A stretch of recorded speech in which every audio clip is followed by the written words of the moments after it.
இலை ஆக்கங்கட்ட கூவ நீதிடா, நியாயமுடா, தர்மமுடா. நண்பர்களே, நான் தான் உங்க நெல்லை வேலு பேசுறேன். இன்னைக்கு நாம வீடியோல யாரை பத்தி பேச போறோம் அப்படின்னா, நாம எல்லாருக்கும் தெரிஞ்ச இலக்காயி ஃபேமிலி இளவரசனை பத்தி பேச போறோம். வீடியோ ஃபுல்லா பாருங்க, ஸ்கிப் பண்ணாம பாருங்க. வாங்க வீடியோக்குள்ள போலாம்.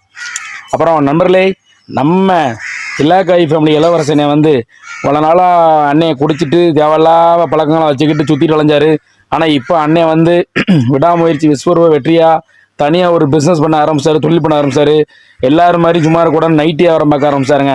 அதான் அண்ணன் ஆன்லைன்ல பார்க்க ஆரம்பிச்சாரு. அவர் பார்க்க ஆரம்பிச்சதெல்லாம் தப்பு இல்லைதான். பார்க்க ஆரம்பிச்சதும் மனுஷனுக்கு ஒரு 7.5 வந்துட்டு. எப்பவுமே அப்படித்தானே, தலைவர் எது பண்ணாலும் நினைச்சாலும் கடைசியில் ஏதாவது ஒண்ணுல வந்து முட்டி நிற்பாரு. அந்த மாதிரி இப்போ ஆகிப்போச்சு. அது என்னன்னா நண்பர்களே, தலைவர் நைட்டி வியாபாரம் பார்த்தது ஓகே. பார்க்கும்போது அது கீழே தான் நம்பர் கொடுப்பாங்கல்ல, ஆன்லைனில் இது பண்ணுறதுக்கு, சேல் பண்ணுறதுக்கு.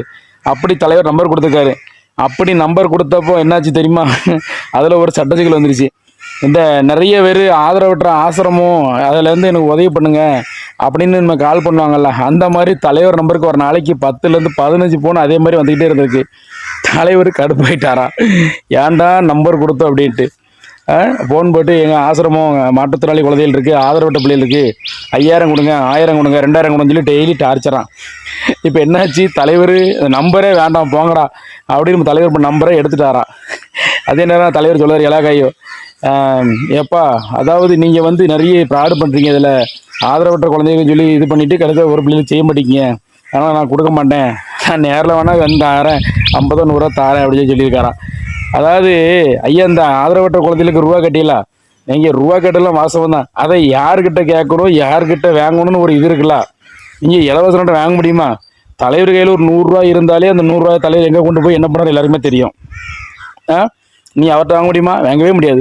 தங்கச்சி காயத்திரிமா சொல்லுங்க, அது 500 1000 வந்து உதவி பண்ணும் இல்லாதவங்களுக்கு. நம்ம தலைவர் பண்ணுவாரா? பண்ணவே மாட்டார். அதனால் நீங்கள் வந்து இனிமேல் கேட்குறவங்க வந்து யாருக்கிட்ட கேட்கணும், எப்படி கேட்கணும்னு ஒரு இது இருக்குது. அதை கேட்டுக்கிட்டு இது பண்ணுங்க. அதனால் இலவசம் கேட்காதீங்க, தர மாட்டார். அதே நேரம் ஒரு விழிப்புணர்வாகவும் இருக்குது. ஏன்னா சிலவங்க வந்து அந்த உதவி இந்த உதவி சொல்லி ப்ராட் பண்ணி காசு வாங்கிடுறாங்க. அதனால் வந்து எது உண்மை போய் தெரிய மாட்டேங்குது இல்லையா? அதனால் இலவசம் செஞ்சு தப்புன்னு சொல்ல முடியாது, ரைட்டுன்னு சொல்ல முடியாது. சரி, இருந்தாலும் இல்லாதவங்களுக்கு உதவுங்க. உதவி பண்ணி நல்ல முறையாக பாருங்கள். இளவரசனே, தொழிலை நல்லா பாருங்கள். நைட்டு வியாபாரத்தை விடாமல் சூப்பராக பாருங்கள். வாழ்க்கையில் ஜெயிச்சு வருவீங்க நம்புகிறேன். சரியா? ரைட் நண்பர்களே, உங்களுக்கு இந்த வீடியோ பிடிச்சுன்னா லைக் பண்ணுங்கள், கமெண்ட் பண்ணுங்கள், ஷேர் பண்ணுங்கள். மறக்காமல் நம்ம Nellai Velu social media YouTube channel subscribe பண்ணி போய் அமைக்கிறீங்க. நன்றி, வணக்கம்.